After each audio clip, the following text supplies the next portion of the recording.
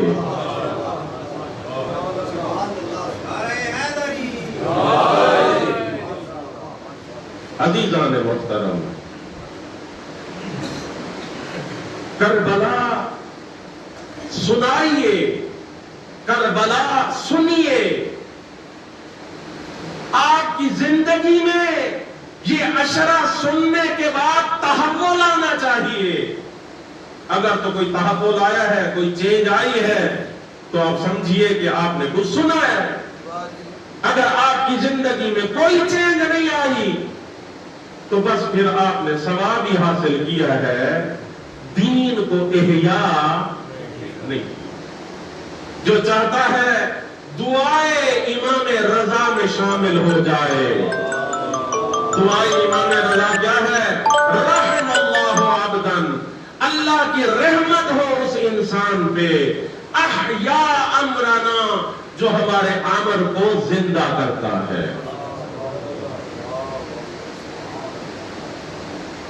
امر امام کیا ہے؟ ولایت.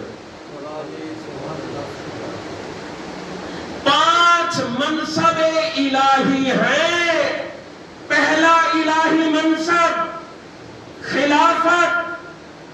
جو منصب خلافت پہ فائز ہو اسے خلیفہ کہتے ہیں. یہ خلافت جو ہے، توجہ چاہتا ہوں، جو الہی اور قرآنی منصب ہے وہ خلافت الہی کا ہے، خلافت رسول کا نہیں ہے. انی جاعل فی الارض خلیفہ، میں آپ کو انی، بے شک میں، خدا کہہ رہا ہے، جاعل قرار دیتا ہوں، فی الارض زمین میں خلیفہ، میں آپ کو زمین میں خلیفہ قرار دیتا ہوں. یہاں سوال تو ہے نا، یہ کس کا خلیفہ ہے؟ یہ کس کا خلیفہ ہے؟ اللہ کا. خلیفے کی ضرورت کسے ہوتی ہے؟ جو ہمارے خلفاء ہیں. انہیں خلیفہ کہتے کیوں ہیں؟ ایک ہوتا ہے کراؤن پرنس، جیسے آپ کہتے ہیں ولی عہد. ولی عہد اور خلیفہ میں فرق ہے. ولی عہد زندگی میں ہوتا ہے، خلیفہ گھبرا تو نہیں گئے آپ؟ اپنی بہترین توجہ کے لیے بلند آواز سے صلوات پڑھیں.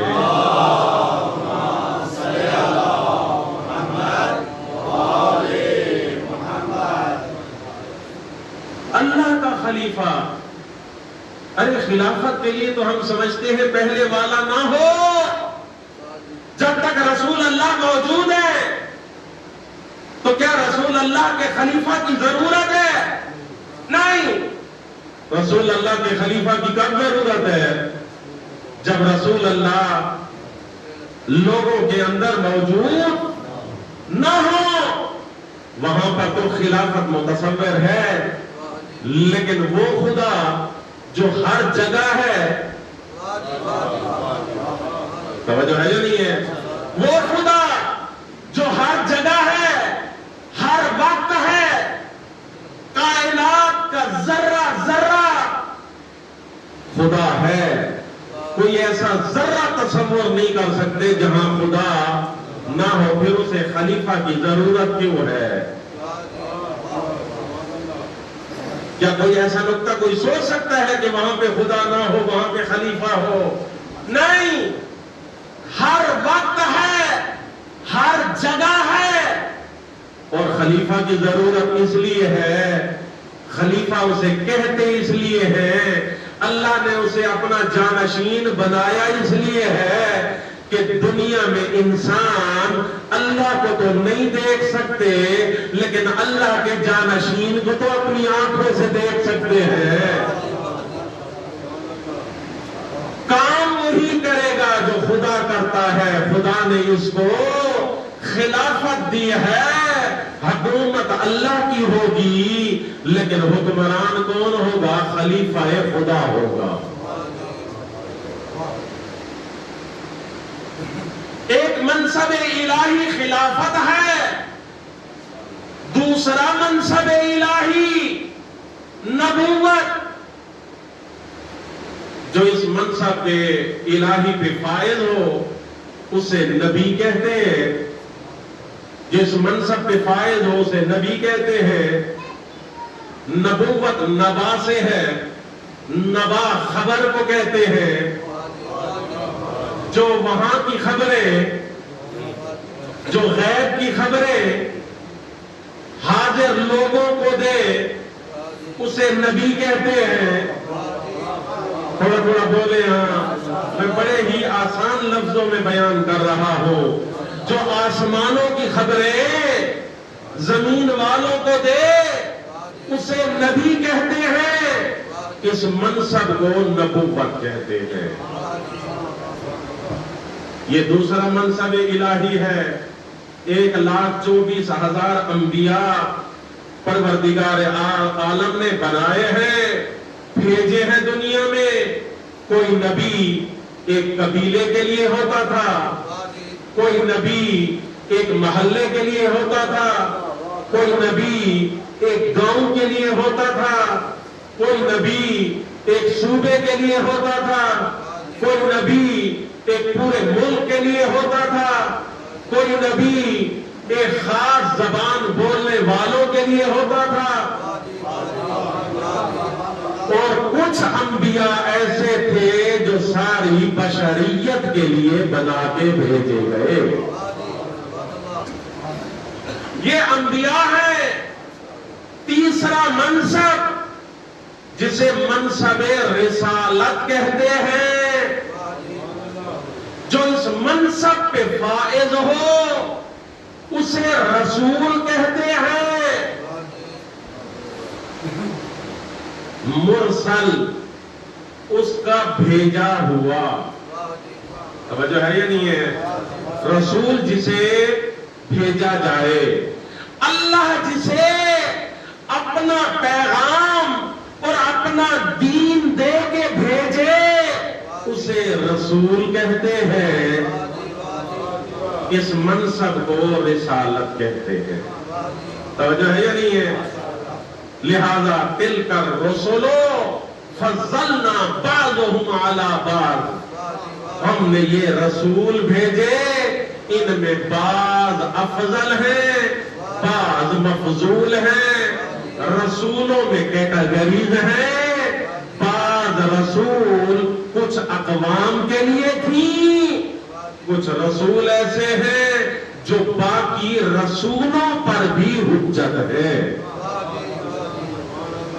یہ تیسرا منصب الہی ہے۔ چوتھا منصب جسے قرآن نے امامت سے تعبیر کیا، جو اس منصب امامت کے فائز ہو اسے امام کہتے ہیں۔ توجہ ہے یا نہیں ہے؟ قرآن کریم نے سورہ بقرہ کی آیت نمبر 24 میں فرمایا وَإِذِ ابْتَلَىٰ إِبْرَاهِيمَ رَبُّهُ بِكَلِمَاتٍ فَأَتَمَّهُنَّ۔ اے رسول یاد کرو اس وقت کو جب جناب ابراہیم کے پروردگار نے حضرت ابراہیم کو کئی قسم کے امتحانوں میں مبتلا کیا۔ فَأَتَمَّهُنَّ، اللہ کی مدد سے حضرت ابراہیم سب امتحانوں میں پاس ہو گئے۔ قالا، تو آواز رب العزت آئی انی جاعلک للناس اماما، میں آپ کو اے ابراہیم آپ کو ساری بشریت کے لیے امام بناتا ہوں۔ ایک جملہ تفسیر کا سن لیجئے، نبی اقوام کے تھے،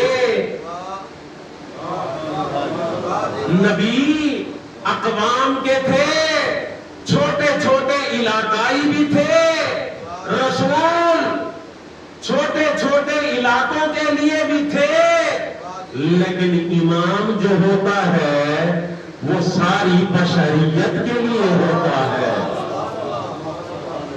قرآن کریم ہے للناس، ناس جمع ہے انس کی. جب جمع کے اوپر الف لام آ جائے تو وہ کل کا معنی دیتا ہے. للناس ساری بشریت کے لیے آپ کو امام قرار دیتا ہوں. تو حضرت ابراہیم ساری بشریت کے لیے امام ہے. پتہ چل گیا امامت ایسا منصب ہے جو ساری بشریت کے لیے ہوتا ہے. ایک جملہ کہنا چاہتا ہوں، امام کو ماننا ضروری ہے، امام کی بیعت ضروری.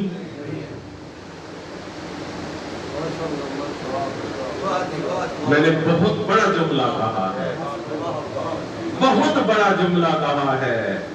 میں یہ کہنا چاہتا ہوں عزیزان محترم، بیعت کرنے سے امام، بیعت کرنے سے امام نہیں بنتے، امام ماننے سے امام ہوتے ہیں. امام کو اللہ بناتا ہے.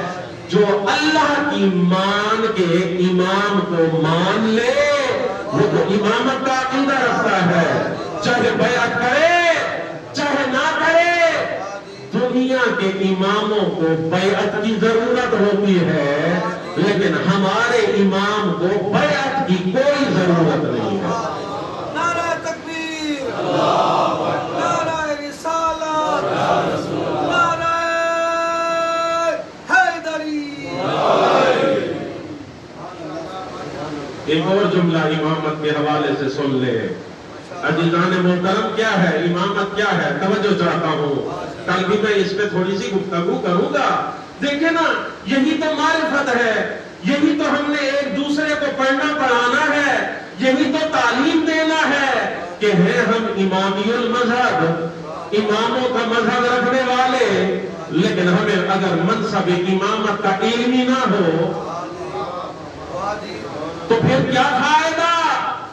پتہ ہونا چاہیے امام کسے کہتے ہیں. عزیزان محترم، دنیا کا امام کیا ہوتا ہے اور ہمارے امام میں کیا فرق ہے؟ توجہ ہے یا نہیں ہے؟ میں بالکل مختصر طور پہ کل اس بات کو تھوڑا سا کھولوں گا، لیکن آج اپنی آخری گفتگو کے آخری حصے پہ پہنچ چکا ہوں. یہ آخری ایک دو جملے امامت کے باب میں سن لیجئے. عزیزان محترم، برادران اہل سنت امام کسے کہتے ہیں؟ برادران اہل سنت خلیفہ کو امام کہتے ہیں. وہ کہتے ہیں امامت کے لیے زیادہ علم کا ہونا ضروری. گھبرا کے سنیں گے لطف نہیں آئے گا. زیادہ علم کا ہونا ضروری نہیں ہے. ضروری ہے یہ مانے. اگر کہتے ہیں کہ زیادہ علم ہونا چاہیے تو پھر وہ جو فضائل کا سمندر ہے، آنا مدینہ العلم، لہذا مجبور ہے کہ کہیں امام کون ہوتا ہے، اس کے لیے زیادہ علم کا ہونا ضروری نہیں ہے. امام کون ہوتا ہے؟ کہتے ہیں امام وہ ہوتا ہے جو بیعت سے وجود میں آتا ہے، مرنے سے اس کی امامت ختم ہو جاتی ہے. بس امام دائمی ہمیشگی نہیں ہوتا. امام کب ہوتا ہے؟ جب دنیا اس کی بیعت کرتی ہے تو کیا ہو جاتا ہے وہ امام. جب وہ خود مرتا ہے تو اس کی امامت ختم. بس ان کے ہاں امامت کا کانسیپٹ کیا ہے؟ امامت یعنی سیاسی لیڈر،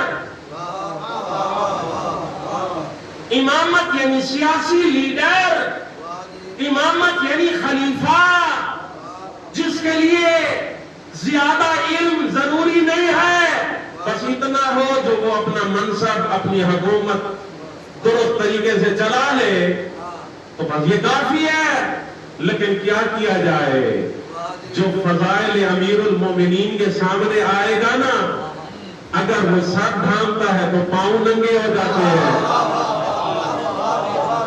اگر پاؤں کو ڈھانپتا ہے تو سر ننگا ہو جاتا ہے. کیوں یہ کہہ رہا ہوں؟ اس لیے کہہ رہا ہوں کہ ممبر خلافت میں بھی تھے، لولا کے نعرے بھی لگاتے تھے. لولا علی لہلا کا فلاں، یہ کہنا یہ بتلا رہا ہے کہ وہ جو متعارف علم ہے وہ بھی نہیں رکھتے تھے، لیکن کتابوں میں قائل ہے، کتابوں میں قائل ہے کہ ایک متعارف علم ہو کافی ہے. بیعت سے امامت کا آغاز ہوتا ہے، مرنے پہ امامت کا اختتام ہو جاتا ہے. کہتے ہیں گناہ اگر کوئی کرے اس سے امامت کو کسی قسم کا کوئی اثر نہیں ہوتا، کچھ نہیں ہوتا. جبکہ ان کے مقابلے میں ہم کس چیز کے قائل ہوئے؟ ہم نے کہا ہے امام بنایا نہیں جاتا، امام پیدا ہوتے ہی امام ہوتا ہے. اس دنیا میں آنے سے پہلے بھی وہ امام ہوتا ہے. آنکھیں بند کرنے سے اس کی امامت جاتی نہیں ہے. وہ کہتے ہیں متعارف ایک نارمل علم ہو کافی ہے. ہم کہتے ہیں نہیں، علم لدنی کا ہونا ضروری ہے. وہ کہتے ہیں ہر قسم کا کردار کا مالک امام ہو سکتا ہے. ہم کہتے ہیں امام ہوتا ہی معصوم ہے.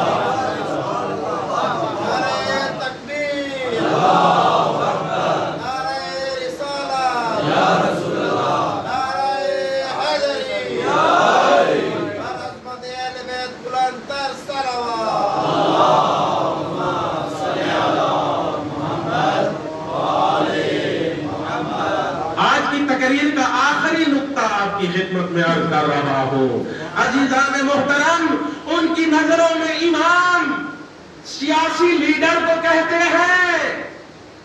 حکومت چلانے کے لیے انہیں امام چاہیے. لیکن اصول کافی کو جب ہم کھولتے ہیں، پہلی جلد ہے، باب الحجت ہے، جس میں معصوم فرماتے ہیں 24 کیرٹ صحیح و سند روایت ہے. مولا فرماتے ہیں لولا الحجہ لساخت الارض باہلہا. اگر حجت خدا نہ ہو نہ زمین میں، نہ زمین رہے گی نہ زمین والے رہیں گے. تو مجھے ایک جملہ کہنے کی اجازت دے، انہیں حکومت چلانے کے لیے امام چاہیے، ہمیں کائنات بچانے کے لیے امام چاہیے.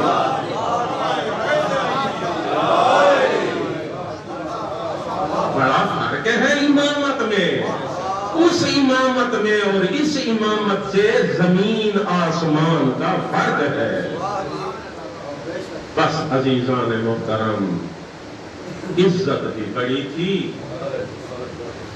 تو مصیبت بھی بڑی تھی. عزاداران امام مظلوم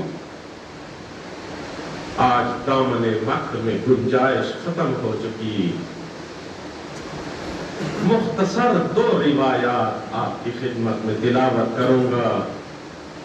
کل سے انشاءاللہ تسلی سے، چونکہ یہ ہے ہی رونے کے دن، یہ ہے ہی پرساداری کے دن. عزادارو، میرے آقا اور مولا حسین آئے اپنے نانا کے مزار پہ. اجرکم علی اللہ، اجرکم علی اللہ. خدا آپ کو کوئی غم نہ دے سوائے غم شبیر کے. عزادارو، روایت میں ہے جب دیبل خزائی امام صادق کی خدمت میں مصائب پڑھ رہے تھے، بلند آواز سے گریہ کر رہے تھے مولا صادق. میرے آقا نے مصائب پڑھنے والے کو روکا، ابو بصیر کو روک کے کہا ابو بصیر، کیا آپ کو ہمارے مصائب پہ رونا نہیں آتا؟ عزاداروں، ابو بشیر نے رومال اٹھایا، کہا آقا یہ دیکھ لیجئے میں بھی رو رہا ہوں۔ میرے آقا مولا فرماتے ہیں نہیں ابو بشیر نہیں، ایسے مت رویا کرو حسین کو، جیسے بوڑھی ماں جوان پہ روتی ہے نا بین کر کے آہ بھر کے، ایسے ہماری جد کو رویا کرو۔ عزادارو آ گیا میرا آقا حسین اپنے نانا کے مزار پہ، السلام علیکہ یا رسول اللہ۔ نانا آج حسین سوار ہونے کے لیے نہیں آیا، اجرکم علی اللہ، اجرکم علی اللہ۔ نانا آج حسین اپنے ناز اٹھوانے کے لیے نہیں آیا، نانا آج حسین وقت رخصت کے لیے آیا ہے۔ اجرکم علی اللہ، اجرکم علی اللہ۔ عزاداروں کو اتنا درد تھا میرے آقا حسین کی آواز میں، تاریخ کہتی ہے دو روایات ملتی ہیں۔ ایک روایت یہ ہے عزاداروں کہ میرے آقا رسول اللہ کی مزار میں زلزلہ آیا، قبر تک عزاداروں کمر تک رسول قبر سے باہر آئے۔ اجرکم علی اللہ، اجرکم علی اللہ۔ جو میں نے روایت پڑھی ہے عزاداروں پڑھ سکتا ہوں آپ کی خدمت میں، سخت جملہ ہے۔ جب رسول اللہ کو سلام کیا نا حسین نے، رسول اللہ کمر تک عزاداروں قبر سے باہر آئے، فرماتے ہیں الیہ الیہ یا بنیہ، او میرے لالا میری گود میں سو جا، میرے سینے سے لگ جا۔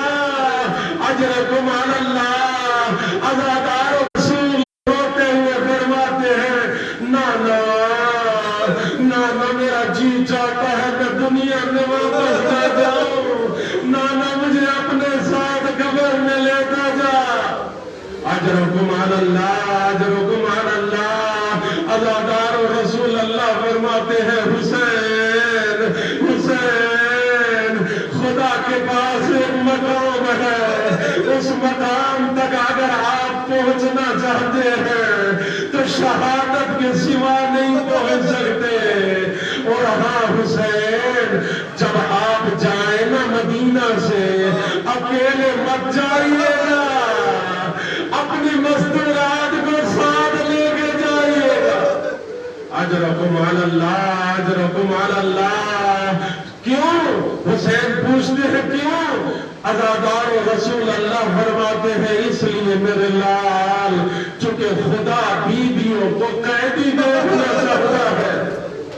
اجرکم علی اللہ، اجرکم علی اللہ۔ عزادار و دوسری روایت یہ ہے کہ قبر پہ جا کے تعویذ کو جب سینے سے لگایا نا حسین نے، عزاداروں ایک جملہ کہنا چاہتا ہوں، جیسے سکینہ اپنے بابا کے سینے پہ سوتی تھی، حسین تعویذ قبر رسول پہ ایسے آ کے سو گئے۔ فرماتے ہیں نانا مجھے اجازت دے میں جا رہا ہوں۔ اجرکم علی اللہ۔ عزاداروں رخصت ہو گئی، آئے قبر رسول سے باہر، میرے سامنے حجاج کرام بھی بیٹھے ہوئے ہیں جنہوں نے حج کیے ہیں، اپنی آنکھوں سے دیکھے ہیں۔ عزاداروں قبر رسول سے جب آپ نکلتے ہیں تو فوراً جنت البقیع میں آپ آ جاتے ہیں۔ اجرکم علی اللہ، اجرکم علی اللہ۔ عزادار حسین بھی جنت البقیع میں آ گئے۔ کیا کسی مزار پہ آئے؟ نہیں، خدا کی قسم عزاداروں مزار تو تھا لیکن اس کے اوپر تعویذ نہیں تھا۔ سادات سے معافی مانگتے ہوئے کہہ رہا ہوں، عزاداروں آپ کی دادی کی مزار پہ کوئی تعویذ نہیں تھا۔ حسین آئے ماں کی مزار کے پاس آ کے کہتے ہیں السلام علیکہ یا اماں، اماں حسین کا سلام۔ اماں آج حسین ناز منوانے نہیں آیا، اماں جسے آپ نے چکیوں پیس پیس کے پالا تھا وہ حسین رخصت کے اجرکم علی اللہ، اجرکم علی اللہ۔ عزادارو اندر سے آواز آئی، وعلیک السلام یا بنی حسین، حسین میرے لال، آپ جا رہے ہو لیکن میں ماں حسین تجھ سے وعدہ کرتی ہو، حسین گرے گا آپ کا سفیر، لیکن جب نیچے دیکھو گے تو مجھ مظلومہ کی گود نظر آئے گی۔ اجرکم علی اللہ، حسین میرے لال کربلا جا رہے ہو، میں ماں تجھ سے وعدہ کرتی ہوں تیرے جانے سے پہلے تیرے مقتل کو صاف میں کروں گی، جب کوئی سر اٹھانے والا نہ ہوگا میں تیرا سر اٹھا کے اپنی گود میں رکھوں گی۔ حسین آخری جملہ پڑھ رہا ہوں، عزادارو خدا کی قسم بڑا سخت جملہ ہے، رو کے عزادارو زلزلہ آیا ہوا ہے قبر زہرا میں، رو کے کہہ رہی ہے حسین جب تیرا خالی بدن کے سر ہوگا، خونی کا گھر ہوگا، میں تیرے سر کی حفاظت کے لیے وہاں پر بھی پہلے سے آ جاؤں گی۔ وما علینا الا البلاغ المبین وسيعلم الذین ظلموا ای منقلب ینقلبون۔ اے میرے پالنے والے، اے میرے مالک، اے میرے خالق، ہماری اس قلیل سی عبادت کو قبول و منظور فرما۔ اے میرے پالنے والے، ان آنسوؤں کے نظر آنے کو اپنی بارگاہ میں شرف قبولیت عطا فرما۔ اے میرے پالنے والے، یہ جو عشرہ محرم الحرام کے مجالس ہے، اس کے بانی کوئی مخصوص نہیں ہے اور نہ ہی میں ہوں، میں تو خادم ہوں، یہاں پہ سب خدمت گزار ہے۔ ان مجالس عزا کے بانی آپ تمام مومنین و مومنات ہیں۔ اے میرے پالنے والے، اے میرے مالک، اے میرے خالق، یہ تمام مومنین و مومنات کی طرف سے ان مجالس کو اپنی بارگاہ میں شرف قبولیت عطا فرما۔ اے میرے پالنے والے، ان مجالس عزا میں جتنے مومنین و مومنات تشریف لاتے ہیں، ان کے جتنے عزیزان بزرگان اس دنیا فانی سے رحلت کر چکے ہیں، سب کو جنت الفردوس میں جگہ نصیب فرما۔ اے میرے پالنے والے، یہ تمام مومنین و مومنات ہیں، انہیں اجازت عطا فرما تاکہ ذکر امام حسین میں یہ مرحومین بھی شرکت کر سکے۔ اے میرے پالنے والے، سامنے سادات کا قبرستان ہے، ان جلیل القدر سادات کو جدہ سادات کے ساتھ محشور فرما۔ اے میرے پالنے والے، ہمارا ڈیرہ اسماعیل خان کربلا کی سرزمین ہے، شہداء کے خاندان ہے۔ اے میرے پالنے والے، ہمارے شہداء کو شہداء کربلا کے ساتھ محشور فرما، ہمارے زخمیوں کو صحت و سلامتی عطا فرما، مسنگ پرسن جتنے بے گناہ قید ہیں انہیں رہائی نصیب فرما۔ اے میرے پالنے والے، ان مجالس عزا میں جس مومن مومنہ نے جس طرح سے خدمت کی ہے، ان تمام مومنین و مومنات کی خدمات کو اپنی بارگاہ میں شرف قبولیت عطا فرما۔ اے میرے پالنے والے برادران ذکی برادران کو، اے میرے پالنے والے، ان کی تمام حوائج شرعیہ کو قبول و منظور فرما۔ اے میرے پالنے والے، اے میرے مالک، اے میرے خالق، یہاں جوان خدمت کرتے ہیں عزاداری امام حسین کی۔ اے میرے پالنے والے، برادر سید نیر عباس، برادر فرحت عباس، برادر غضنفر عباس اور جو جوانان ہیں، اے میرے پالنے والے، ایک برادر علی ہے اور دیگر جتنے یہاں پہ مومنین